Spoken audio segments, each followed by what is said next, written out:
And the widespread flooding that has thrown parts of Nairobi into chaos in the last few days is partly informed by lack of adequate planning.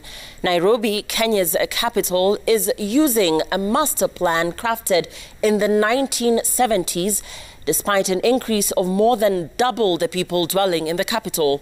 Haphazard reports on why the old drainage cannot cope with the emerging problems in Nairobi.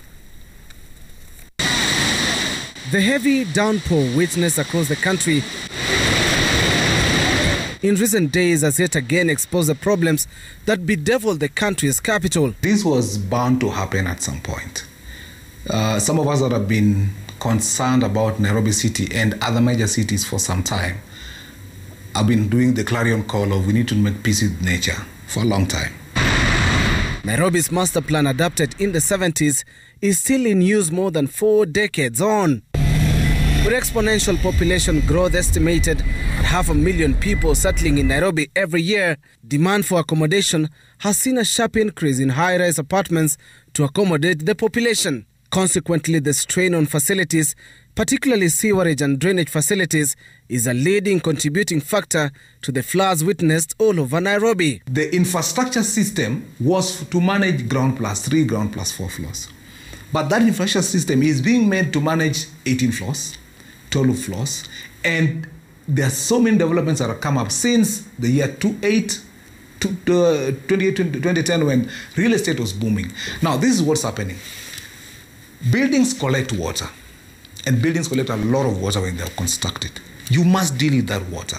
That's why some of us have called for, what is our urban agenda? Nairobi has experienced devastating floods within the last 1 week, with large-scale destruction that has left city dwellers counting their losses. We don't have a proper drainage of water from the bypass, and Kenha is aware, the county government is aware, and it is a problem that has not been solved for many years. We have tried to look for solutions, and nobody has come forth to take responsibility. Early Friday morning, a wall caved in at the Laikipia Gardens apartments in Kileleshwa, damaging 4 vehicles within the apartment complex. Flood waters were the cause.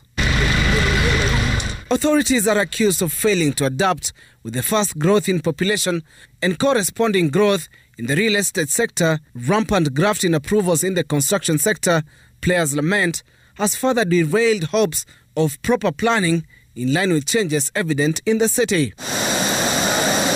What is our master plan projection on roads drainage, on sewers? Yeah, environmental degradation is coming in as well. What are we going to do with that? This country is a signatory to the UN Accord on Sustainable Development for cities and communities. We must develop the city master plan. One day we'll get a governor that will just come bring things down. We need to regularize these things by building a city master plan. When we do that, we'll have defined our green spaces, we'll have defined our stormwater plan for upgrading, we'll have defined our sewer system, because all these things, and nature is very punitive, we will pay the price of it. And as the weatherman predicts a slight reduction in rainfall into the weekend, it remains incumbent on authorities to formulate a long-term solution to the problems that face the capital. The mushrooming residential and commercial buildings all over Nairobi are exerting too much pressure on the drainage and sewer lines across the city. Now, construction experts say that the master plan of the city needs to be relooked into to address the perennial problem. Haphazard, Citizen TV, Nairobi.